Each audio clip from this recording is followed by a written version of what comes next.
Assalamualaikum warahmatullahi wabarakatuh. Alhamdulillah, kali ini kita kedatangan tamu di studio kami Alifba dengan beliau Kiai Haji Nahib Shodiq, SPDI. Beliau adalah pengasuh Pondok Pesantren Al-Hikmah 1 Benda Sirampok, Brebes, Jawa Tengah. Beliau ini adalah salah satu di antara banyak para santri yang lama mengikuti beliau Syekhona Simbah Kiai Haji Maimun Zubair, guru kita semuanya. Sebelum kita bincang-bincang panjang dengan beliau yang sering disebut dengan Gus Nahib, mari kita bacakan Al-Fatihah dulu buat Syekhona Simbah Kiai Haji Maimun Zubair. Al-Fatihah. A'udzubillahi minasyaitonir rajim. Bismillahirrahmanirrahim. Alhamdulillahirabbil alamin, arrahmanir rahim, maliki yaumiddin. Iyyaka na'budu wa iyyaka nasta'in. Ihdinas siratal mustaqim. Siratal ladzina an'amta 'alaihim ghairil maghdubi 'alaihim waladdallin. Amin. Ya, selamat malam Gus. Malam ya, juga. Terima kasih ini udah Masya Allah menyempatkan waktu ya, jauh dari Brebes. Ini tentunya di jalan mungkin ada kemacetan ya. Iya, karena jam-jam tadi itu jam macet ya, nggak apa-apa ya Gus. Jam kerja. Iya, pulang kerja. Iya. Iya, Gus Nahib itu saya dengar-dengar itu lama puluhan tahun bersama beliau, guru kita semua, Simbah Kiai Haji Maimun Zubair. Berapa tahun ikut? 10 tahun. 10 tahun? 10 tahun lebih gitu. Oh iya, berarti tahun berapa sampai tahun berapa? 83 sampai 93. Masya Allah. Iya. Hanya ngaji saja atau mungkin aktivitasnya bisa bareng-bareng gitu? Ya malah ngajinya yang kurang, tapi yang bersama beliau itulah yang selama 10 tahun lebih. Ya tentunya gini Gus ya, ikut seorang yang alim, alama, bahkan kalau menurut saya itu seorang waliullah itu. Betul. Ya. Lah, yang ingin saya tanyakan itu dari pertama itu di pondok pesantren apa namanya? Al-Anwar. Pondok pesantren Al-Anwar. Daerah mana itu? Sarang Rembang. Daerah Sarang Rembang ya. Desanya Kalangmangu, kecamatannya Sarang, Kabupaten Rembang. Iya. Perbatasan Jawa Tengah, Jawa Timur. Tahun 83 itu kan masih dikatakan jalur Pantura itu sepi. Betul. Ya, sepi terus. Kemudian pondok pesantren sana udah berapa ribu santrinya ketika itu? 1.700-an atau 1.800-an. Tahun 83 ya? Udah, ya. Masya Allah, yang semua jadi kiai semua mungkin saat ini ya. Ada 4 komplek kalau tidak salah itu. Ya. Satu AF, kemudian NH. Oh, AF itu yang sekarang lagi dibangun? Lagi dibangun ya. Pondok pesantrennya ya. Terus DN. Ya. Terus yang 3, yang saya tahu 3. Pertama waktu 83 yang saya tahu 3. Jadi Al-Firdaus, Nurul Huda, DN Darul. Mondok di Al-Anwar itu karena keinginan sendiri atau mungkin dari abahnya Gus Nahib dulu yang mengajak untuk mondok di tempatnya guru kita Simbah Kiai Haji Maimun Zubair? Waktu itu saya masih kecil. Ya. Umur berapa saat itu Gus? Waktu itu umur 13 tahun. 13 lepas tahun. SD. Lepas SD jadi nggak tahu informasi apapun tentang pondok pesantren. Ya mestinya dari abah saya untuk dimondokkan di Al-Anwar. Tinggalnya di komplek AF itu. AF ya, AF 40. Depan dalamnya Simbah persis ya. Dekat musola itu ya. Iya betul. Ya. Terus awal kali mondok ketemu dengan Mbah Maimun itu perasaannya seperti apa kira-kira Gus dulu Gus? Gus Nahib kecil ketika itu. Kalau pertama kali saya ketemu dengan Mbah Maimun, yang namanya anak katakanlah begitu, cuma yang saya pandang adalah kearifan beliau sama anak-anak. Iya. Jadi beliau ini tanggap sekali kaitannya keinginan anak-anak. Iya. Waktu itu anak perlu sapaan, anak perlu belas kasih sayang. Beliau langsung rene cung, jagung gini, ayo ngombe, ayo ngeluh di dahar. Oh, jadi tidak ada perbedaan sama sekali. Oh, tidak ada sama sekali. Ini putra kiai besar, ini putra kiai kecil. Oh, tidak ini ada sama sekali. Anaknya tukang macul, dagang, nggak ada ya? Tidak ada sama sekali. Bahkan saya dengar-dengar itu katanya Mbah Maimun itu ngendika begini, kalau jadi guru itu jangan menuntut anak santrinya jadi pandai Iya, semua. betul. Nanti kalau tidak pandai malah yang ada malah marah. Betul. Doakan saja agar santrinya memiliki ilmu yang manfaat dan barokah. Itu betul nggak? Betul. Sampai gini, kalau anak yang paling nakal yang di situ sudah ditangani oleh keamanan dan keamanan tidak sanggup. Ya. Itu untuk yang sudah sanksi dikeluarkan, Mbah Mun juga nggak begitu katakan legowo. Iya. Tidak begitu legowo untuk sampai santri itu diboyong katakanlah gitu. Yang saya tahu ya colong-colongan santri diboyong itu. Oh, begitu. Iya. Sebenarnya nggak ikhlas ya Mbah Maimun ya. Yang saya tahu begitu. Oh iya. Yang karena apa? Karena selama 10 tahun saya dari ke beliau ini, saya paham benar kayak karakternya beliau. Beliau itu adalah uswatun hasanah kita. Amin. Jadi beliau guru kita, orang tua kita, panutan kita. Ya kalau saya lihat itu kan ya mestinya ya orang sekaliber Mbah Maimun itu, kalau yang lain-lainnya, sekarang banyak kiai yang ilmunya belum seberapa tapi fasilitasnya sudah seberapa. Tapi Mbah Maimun tetap aja seperti itu dengan kesederhanaannya. Saya jadi teringat ini Gus, dulu itu Nabi Khidir itu seorang nelayan yang selalu berpakaian compang-camping, bahkan tetangga sendiri nggak tahu itu seorang nabi, seorang yang hebat. Tapi tiba-tiba seorang Nabi Musa yang kemudian menyampaikan kepada masyarakat bahwa itu adalah seorang nabi, baru masyarakat pada tahu ya. Seperti itu. Sama seperti Mbah Maimun, kalau saya lihat itu orangnya kan tersenyum. Low profil. Yeah. Orang menganggap yang sowan ke sana itu dekat semua kan rasanya. Saya pernah sowan ke sana juga dekat semua rasanya. Betul. Jadi begini. Orang yang kalau sudah ketemu Mbah Maimun itu, dia merasa walaupun baru satu kali, itu merasa dekat sekali sama beliau. Terus apa yang menjadi pertemuan itu menjadi kelanganannya bagi mereka yang sowan ke Mbah Maimun. Dan Mbah Maimun itu presiden sampai kuli macul, katakanlah ya, seorang petani. Ini penghormatannya sama, tidak ada perbedaan apapun. Umpamanya ada tamu presiden ngopi, seluruhnya ngopi. Kasih makan. Ada menteri, semua seluruhnya. Menteri kopi berarti? Ya. Santri ngopi. Ngopi, ya. Menteri ngopi, santri ngopi. Tidak ada perbedaan apapun. Allah. Iya. Terus ini ngomong-ngomong, setelah umur SD itu lulus kan sekitar 12 tahun, Gus. Betul. Saya dengar katanya pernah jadi supirnya Mbah Maimun. Iya. Itu makanya saya katakan 10 tahun. Ini ceritanya begini. Berapa tahun nyupiri Mbah Maimun? 10 tahun lebih.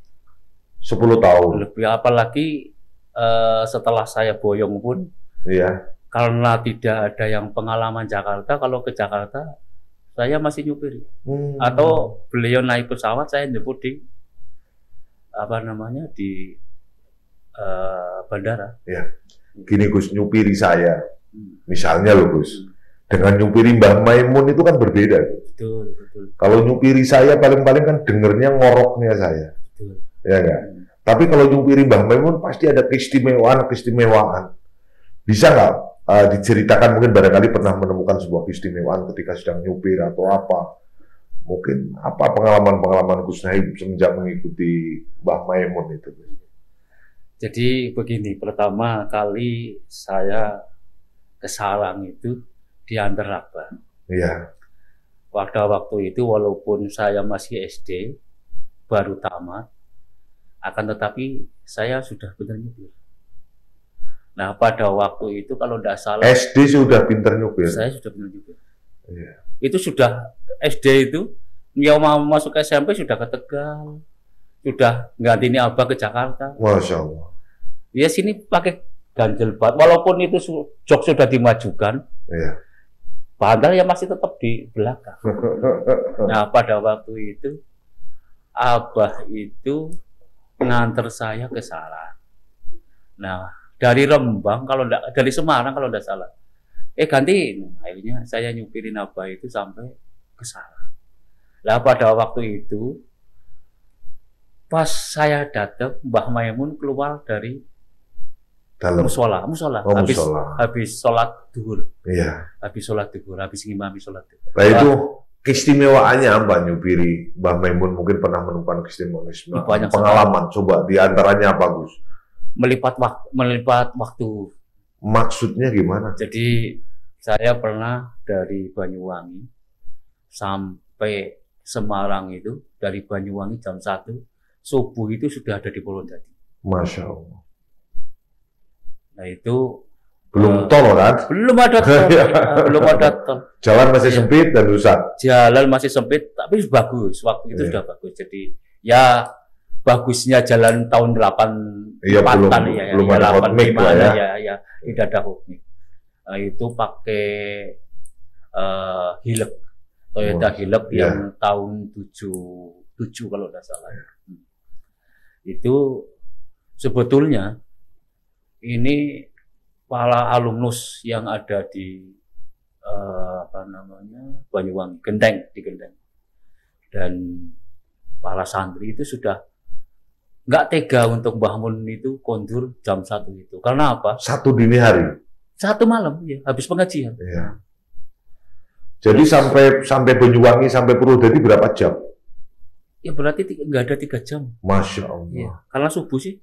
Cepat ya lipat bumi ya. Lipat bumi ya. Itu. Terus apa lagi, Gus? Selain bisa melipat waktu kayak the time tunnel gitu. Iya. Apa lagi, yo? Nyupir sering tidur.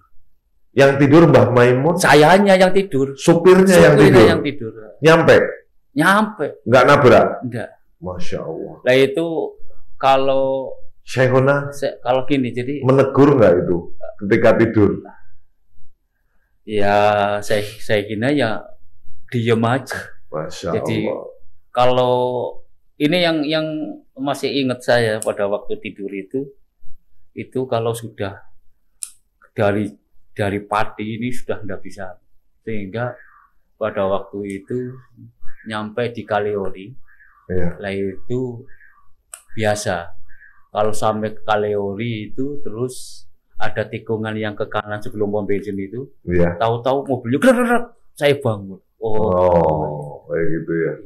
Terus apa lagi? 2 nih. Terus ban serep mobil hilang.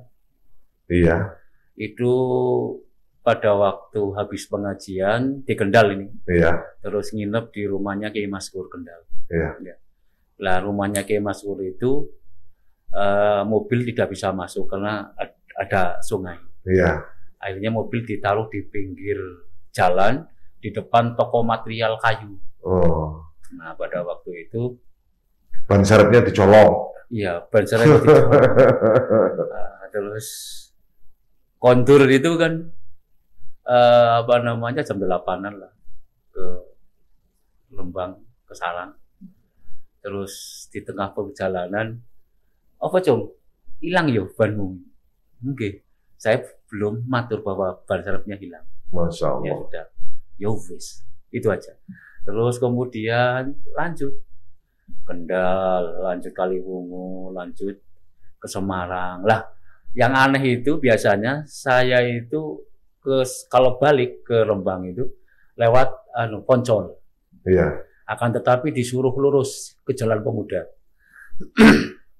Lalu Jalan Pemuda, terus pada waktu itu ada 2 lampu Bangjo, lampu light ya. Traffic light yang kedua saya suruh ke kanan. Iya. Suruh kanan, traffic light yang pertama suruh lurus, setelah itu suruh belok ke kiri sebelum jembatan itu. Barito. Ya itu sebelum nanti saya nggak tahu. Akhirnya terus saya suruh belok ke kanan. Terus, nah ini saya lihat kok banyak.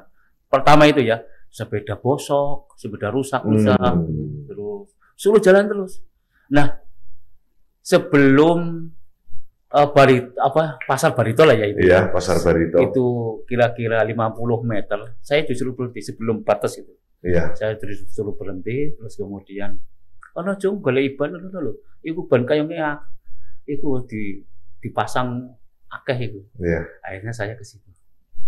Yang ternyata ban serepnya ada di situ. Allahu Akbar.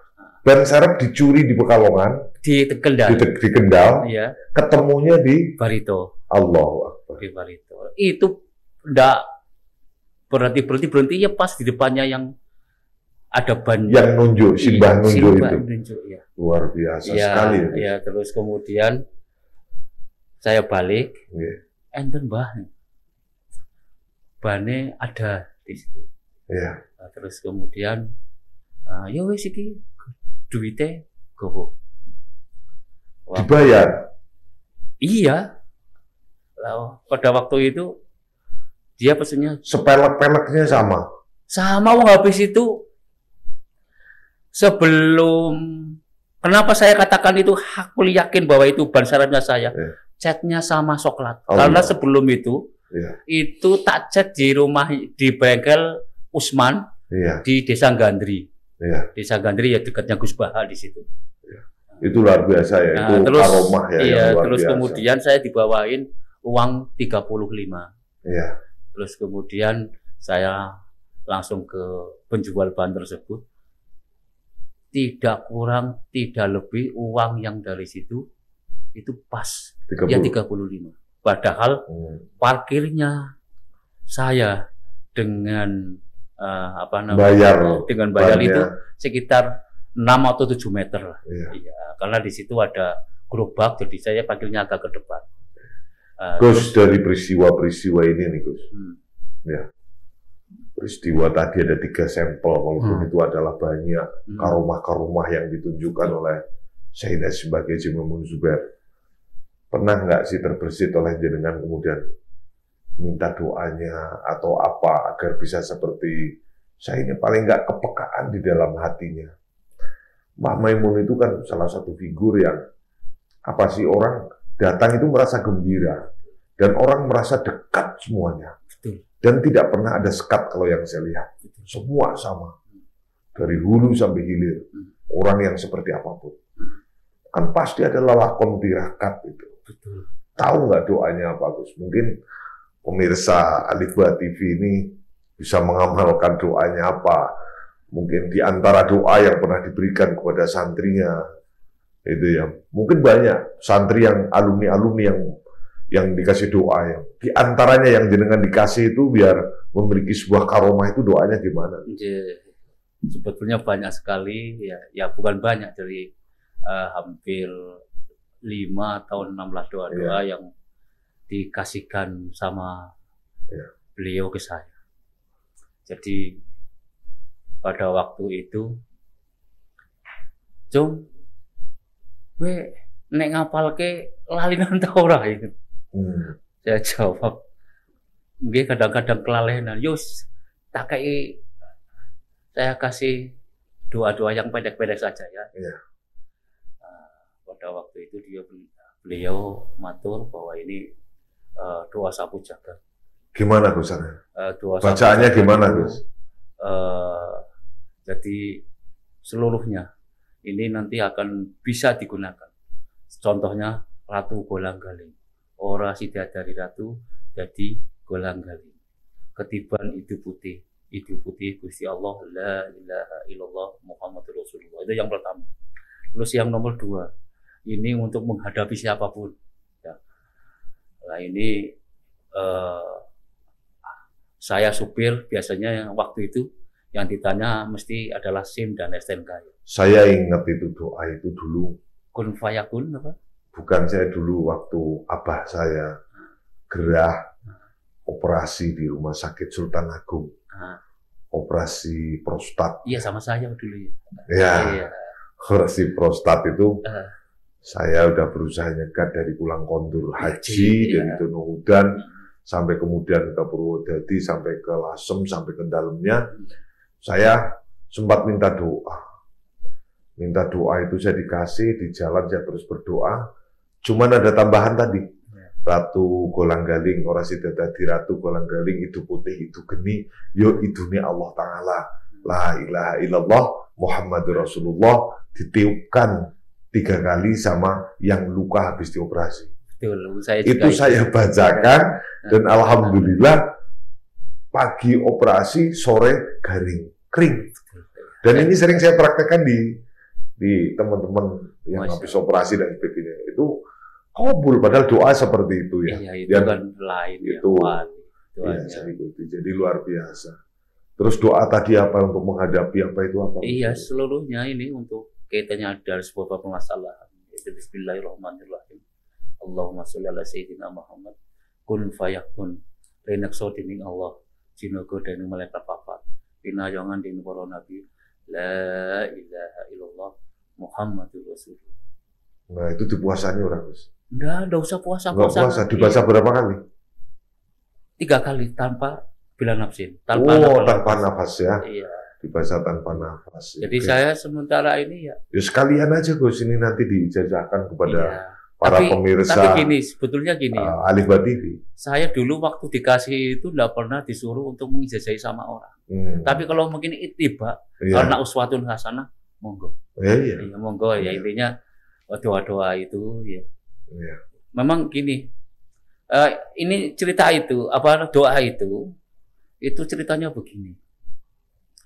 Beliau ini kan waktu itu Suriah NU. Iya. PWNU Jawa Tengah. Waktu itu ada rapat di jam 9 pagi yang akhirnya saya ngebut dari Salang habis subuh. Iya. Terus di Demak Kota itu ada tes kecepatan waktu itu. Pertama kali sekitar tahun 87-an lah. Ya. Waktu itu akhirnya saya kena karena apa?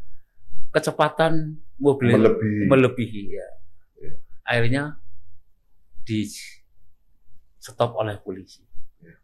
Stop polisi, terus setelah itu SNK sama SIM. Waktu itu sudah punya SIM, Gus. Saya sudah, walaupun saya umur 14 tahun waktu itu, ini saya sudah punya SIM, hampir 15 saya. Sudah punya SIM ini ya SIM itu diberikan cuma-cuma oleh Pak Kapolres dulu. Karena waktu itu memang saya kecil, badannya kelempeng, cuma agak tinggi. Jadi terus ini Gus, doa ini tadi kan bisa ya diamalkan oleh orang yang membutuhkan. Insya Allah bisa. Iya, jadi saya juga ingat itu ketika mau nyalek. Saya pernah jadi DPR betul. Di Provinsi Jawa Tengah 2 kali. Saya ketika itu dikasih doa yang pertama untuk membaca Ya Hayyu Ya Qayyum, Ya Hayyu Ya Qayyum, Ya Hayyu Ya Qayyum, Ya Allah. Terus dibaca sampai 18 kali. Setiap 3 diselingi Ya Allah, dibaca 18 kali. Terus untuk diamalkan selama 40 malam. Dibaca 40 kali. Bismillahirrahmanirrahim. Niat ingsun matekaje jeneng cahyo-cahyone wong sejagat. Madhep ngetan tebu jagat ngetan, madhep ngidul tebu jagat ngidul, madhep ngalor tebu jagat ngalor, madhep ngulon tebu jagat ngulon, madhep ngalor tebu jagat ngalor. La ilaha illallah Muhammadur Rasulullah. Cahayane sira ya cahayaku, cahayane Gusti Allah ya cahayaku, nure Muhammad ya nurku. Itu dibaca itu 40 kali 40 hari. Berarti hari ini saya dapat ijazah dong. Kita amalkan bersama-sama. Ini para calon lurah dan sebagainya gitu. Ini sangat menarik sekali karena apa? Kebutuhan manusia itu yang pertama yaitu bagaimana hasratnya mereka ini terkabul. Ya, saya memang kadang-kadang suka saya nggak minta, saya dikasih. Ketika itu saya dikasih. Ini berarti saya dapat ini ya. Malam ini kita dapat ijazah itu. Insya Allah semua pemirsa Alif Ba TV bisa untuk mengamalkan ya, insya Allah. Moga-moga barokah dari Sayyidina Sibaghi Haji Maimun Zubair. Amin. Ya tentunya harus demen Fatihah. Rutin Fatihah, tahlil mendoakan Sibaghi Haji Maimun Zubair. Jadi ini sebentar saya lanjutkan ini kaitannya dengan waktu di stop polisi di depan pasar Demak. Iya gimana? Ya. Akhirnya saya matur ke Mbah. Mbah mobilnya badhe ditilang, anu suratnya badhe ditilang. Iya. Ya tilang wong kowe salah. Nek kowe bener, yo kowe ora bakal ditilang. Lah, kenapa saya matur ke Mbah? Biar Mbah mungkin bisa matur ke polisi bahwa saya akan ke Semarang dan ini terlambat. Iya. Jadi minta keringanan. Ya ternyata itu tidak. Saya bisa mengambil kesimpulan bahwa Mbah Maimun itu adalah orang yang taat pada hukum. Ya pasti. Iya, taat pada hukum. Kalau sudah orang hukum, dumehke. iya betul. Enggak adigan, adigung. Padahal beliau ini adalah satu, ya, anggota MPR. Iya. Waktu itu anggota MPR kalau tidak salah. Itu ya. MPR. Rois Surya, PWNU Jawa Tengah. Kurang apa? Iya. Ya akhirnya saya ditilang. Ya luar biasa. Iya. Itu baru kita contoh. Iya, ditilang. Iya. Terus kemudian waktu itu, kowe tilangmu kapan ya? Selasa ngajeng ya. Waktu itu Selasa kalau nggak salah. Kan beliau ini Selasa sama Jumat beliau akan tindakan. Ya kalau ndak pengajian waktu yang yang biasa. Kalau beliau ini walaupun berdakwah di luar kemana-mana katakanlah begitu, hanya 2 yang bisa beliau kepenuhi, kecuali hari libur, contohnya Mauludan, terus kemudian Islam Masjid nggak pernah. Jalan berarti itu Selasa sama Jumat. Ya, gini Gus, ini kan waktu ya yang membatasi. Betul. Pada pertemuan kali ini, dan ini baru kulit. Oke, siap. Besok nanti episode berikutnya siap ya Gus Nahib untuk menjadi narasumber ya. Insya Allah. Ya, dan nanti juga saya butuh untuk para mutakhorijin, mungkin mutakhorijat dari Pondok Pesantren Al-Anwar Sarang Rembang ini, yang beliau pimpin Sayyidina sebagai Jimumun Jubair, yang beliau saat ini sudah berada di surga. Nah ini semoga saya hanya bisa berdoa Gus. Semoga para mutakhorijin, mutakhorijat, semua para santri, para muhibbin, semoga bisa mengikuti jejak yang suri tauladan yang telah diberikan oleh suatu hasanah yang telah diberikan oleh Sayyidina sebagai Jimumun Jubair. Terima kasih pada jumpa kali ini, dan mari kita bersama-sama kita tutup dengan bacaan Al-Fatihah, Falak, Kulhu, Falak dan Nas untuk Sayyidina sebagai Jimumun Jubair. Al-Fatihah. A'udzubillahi minasyaitonirrajim. Bismillahirrahmanirrahim. Alhamdulillahi rabbil alamin arrahmanir rahim maliki yaumiddin. Iyyaka na'budu wa iyyaka nasta'in. Ihdinas siratal mustaqim. Shiratal ladzina an'amta 'alaihim ghairil maghdubi 'alaihim waladdallin. Amin. Bismillahirrahmanirrahim. Qul huwallahu ahad, Allahu samad, lam yalid wa lam yulad wa lam yakul lahu kufuwan ahad. La ilaha illallah wallahu akbar walillahil hamd. Bismillahirrahmanirrahim. Qul a'udzu birabbil falaq min syarri ma khalaq wa min syarri ghasiqin idza waqab wa min syarri an-nafasati fil 'uqad wa min syarri hasidin idza hasad. La ilaha illallah wallahu akbar walillahil hamd. Bismillahirrahmanirrahim. Qul a'udzu birabbin nas, malikin nas, ilahin nas, min syarril waswasil alladzi yuwaswisu fi sudurin nas minal jinnati wan nas. Terima kasih dari Alif-Ba TV. Salam merah putih, salam NKRI, dan salam baik hati untuk kita semuanya. Assalamualaikum warahmatullahi wabarakatuh.